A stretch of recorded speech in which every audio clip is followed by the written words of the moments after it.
अस्सलाम वालेकुम जी, कैसे हैं तमाम दोस्त। उम्मीद है कि तमाम खैरियत से होंगे और आपके बर्ड्स भी माशाल्लाह ठीक होंगे। तो दोस्तों, आज हम एक बहुत ही ज़बरदस्त टॉपिक पर बात करने वाले हैं। टॉपिक पर बात करने से पहले तमाम दोस्तों से गुजारिश है कि चैनल को सब्सक्राइब कर लें और बेल आइकॉन को ज़रूर दबा दें ताकि आने वाली तमाम वीडियोज़ का नोटिफिकेशन आप तक पहुँचे सबसे पहले और बआसानी। तो दोस्तों, आज हम बात करेंगे कि हम लव बर्ड से ज़्यादा ब्रीड कैसे ले सकते हैं। तो दोस्तों, इसमें आज हम बात करेंगे दो ऐसे तरीक़ों पर जो बहुत ही आम तरीके हैं। उसमें कोई जो है वो नया कोई फ़लसफ़ा नहीं है, लेकिन लव बर्ड से ब्रीड लेना एक टेक्निक है।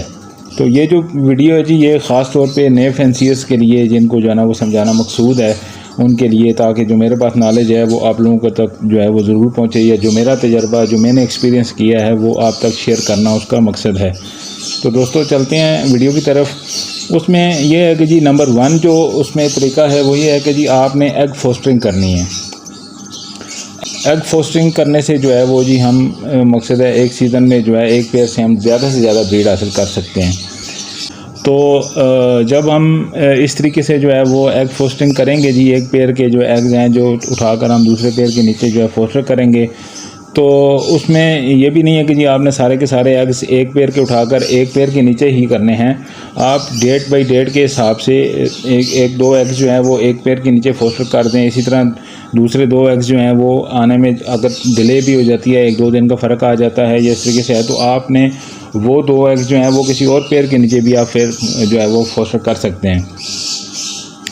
तो दोस्तों, एग्स जो है फोस्टर करने के बाद आप उस पेयर के जो है ना वो जो है उस पेयर को आपने माशाल्लाह से अच्छी जो है वो खुराक देनी है। मल्टीविटामिन जो है, मिनरल, कैल्शियम वगैरह जो है वो आप उसको दें, ठीक है जी। और इंशाल्लाह वो जो है 15 से 20 दिन के अंदर दोबारा जो है वो एग लेग इंशाल्लाह कर देंगे। और जितने ज़्यादा पेयर आपके पास फोस्टर होंगे उतना ही ज़्यादा आप जो है उस इसमें जो है ना वो फ़ायदा उठा सकते हैं। तो दोस्तों, दूसरा तरीका जो है जी वो ये है, एक मेल के साथ आपने 2 फीमेल जो है ना वो देनी है। तो उसमें ये है जी, इस तरीके में आपको थोड़ा सा ऑफ सीज़न में मेहनत करनी पड़ती है। आपको ऑफ सीज़न में ये है कि जी आपने एक मेल को जो है वो पहले एक फ़ीमेल के साथ आपने बाउंड करना है, उसका पेयर करना है, उसको अच्छे तरीके से अटैच करना है। फिर जब वो एक फ़ीमेल जो है उस मेल के साथ अच्छी तरीके से अटैच हो जाए, तो आपने उस फ़ीमेल को उस केज से निकालना है। मेल को उस केज से आपने नहीं निकालना। मेल को आपने वहाँ पे ही रहने देना है और फीमेल को आपने उस केज से निकाल कर फ़्लाइट में छोड़ देना है। और 5 से 6 दिन के वक्फे से आपने जो है ना वो दूसरी फ़ीमेल जो है उस केज में मेल के साथ छोड़नी है। मेल को आपने 5 से 6 दिन के लिए खाली छोड़ना है, अकेला छोड़ना है।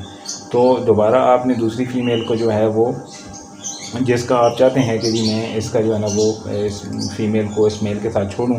बाज़ बात कीमती बर्ड होते हैं, मिसाल के तौर पर एक अल्बाइनो रेडिश का ये आपके पास एक मेल है और आपके पास 2 स्प्लिट्स की फ़ीमेल हैं, तो आपके पास अभी दूसरा फीमेल जो है वो अरेंज करने की जो है वो ताकत नहीं है, या आपके पास इतना बजट नहीं है कि आप दूसरा फीमेल जो है वो अरेंज कर सकें। तो आप दोनों फीमेल को जो है वो एक मेल के साथ इस्तेमाल कर सकते हैं जी, आप उससे फ़ायदा उठा सकते हैं। तो दोस्तों, ये है कि आपने 6 से 7 दिन आपने मेल को अकेला छोड़ना है, फिर दूसरी फीमेल को उसके साथ आपने छोड़ना है।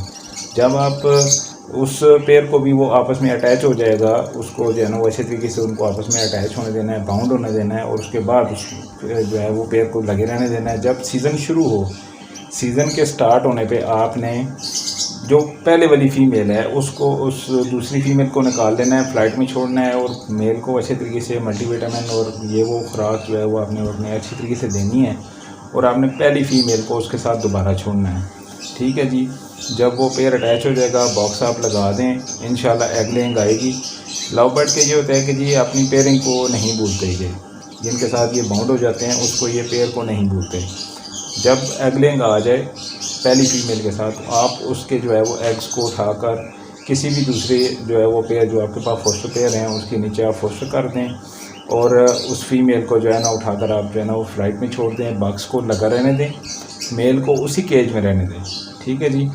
और उस 6-7 दिन के वक्फे से आपने जो है ना वो दूसरी फ़ीमेल को, जिसको आपने गर्मियों में उसके साथ बाउंड किया था, आपने उसी फीमेल को निकाल कर दोबारा उस केज में मेल के साथ छोड़ देना है। तो इंशाल्लाह ये 5 से 6 दिन के अंदर अंदर या 1 से 2 दिन भी लगाते हैं, बाज़ वक़्त 1 घंटा भी लगता है, 1 घंटे के अंदर अंदर ये पेड़ जो है ना वो दोबारा से बाउंड हो जाता है। और इंशाल्लाह ये 5-6 दिन के अंदर अंदर इंशाल्लाह ये जो है वो दोबारा पेड़ जो है वो में हो जाएगा आपस में सेट, और इंशाल्लाह ये जल्दी से जल्दी जो है वो जल्दी एग लेइंग कर देंगे। तो दोस्तों इस तरीके से है कि जी जब ये दूसरी फीमेल भी जो है वो एग ले कर देती है, उन एग्स को उठाकर आपने फोस्टर पेयर के नीचे फोस्टर करना है और उस फीमेल को आपने उठाकर फ्लाइट में छोड़ देना है। फिर से आपने जो है वो मेल को 5-6 दिन के लिए, 1 हफ़्ते के लिए आपने रेस्ट देनी है, उसको अकेला छोड़ना है। लेकिन बक्स को और मेल को उस केज से अलादा नहीं करना, मेल उसी केज में है और बक्स भी आपने लगे रहना देना है। तो इस तरीके से जो है जी वो आपने आप जो है वो इस शौक़ को भरपूर तरीके से एंजॉय भी कर सकते हैं और जो है फ़ायदा भी ज़्यादा से ज़्यादा उठा सकते हैं। फिर दोबारा आपने 5-6 दिन के बाद, 7 दिन के बाद दोबारा जो पहली वाली फ़ीमेल है उसको आपने दोबारा से मेल के साथ छोड़ देना है। इसमें इस तरीके में थोड़ी सी मेहनत है, थोड़ा सा आपको जो है वो एफर्ट करनी पड़ेगी गर्मियों में कि आपने जो है वो 2 फीमेल जो हैं वो एक मेल के साथ अटैच करनी है। तो वो कैसे करनी है वो सारा तरीका जो है मैंने आपको वो समझा दिया। उम्मीद है कि आपको ये जो है वो समझ अच्छे तरीके से आ गई होगी। तो दोस्तों ये थी आज की वीडियो और उम्मीद है कि नए फैंसियर्स इस वीडियो से भरपूर फ़ायदा उठाएंगे। और दोस्तों वीडियो अच्छी लगे तो दोस्तों के साथ शेयर ज़रूर करें और चैनल को सब्सक्राइब ज़रूर करें और अपने जो है वो माँ बाप का बहुत ज़्यादा ख्याल रखें, अपने बर्ड्स का भी बहुत ज़्यादा ख्याल रखें। तो मिलते हैं दोस्तों अगली वीडियो में किसी अच्छे और नए टॉपिक के साथ। तब तक के लिए फ़ी अमान अल्लाह।